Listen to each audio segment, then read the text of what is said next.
सत्य की एक किरण मात्र को खोज लो, फिर वह किरण ही तुम्हें आमूल बदल देगी। जो इसकी एक झलक भी पा लेते हैं वे फिर अपरिहार्य रूप से एक बड़ी क्रांति से गुजरते हैं। गुस्ताव मेरिंक ने एक संस्मरण लिखा है। उनके किसी चीनी मित्र ने एक अत्यंत कलात्मक और सुंदर पेटी उपहार में भेजी, किंतु साथ में यह आग्रह भी किया कि उसे कच्छ के पूर्व पश्चिम दिशा में ही रखा जाए, क्योंकि उसका निर्माण ही ऐसे किया गया है कि वह पूर्व उन्मुख होकर ही सर्वाधिक सुंदर होती है।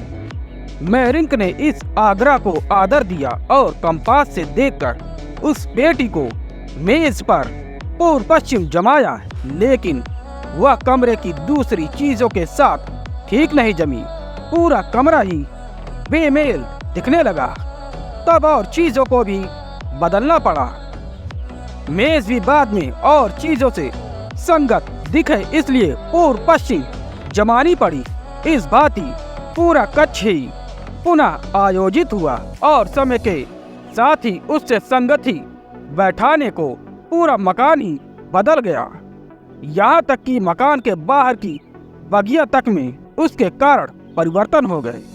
यह घटना बहुत अर्थपूर्ण है। जीवन में भी यही होता है। सत्य या सुंदर या शुभ की एक अनुभूति ही सब कुछ बदल देती है। फिर इसके अनुसार ही स्वयं को रूपांतरित होना पड़ता है।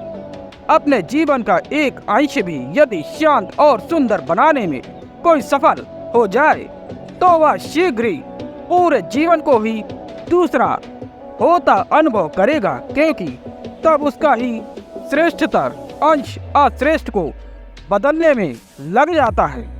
श्रेष्ठ अश्रेष्ठ को बदल देता है और स्मरण है कि सत्य की एक बूंद भी असत्य के पूरे सागर से ज्यादा शक्तिशाली होती है।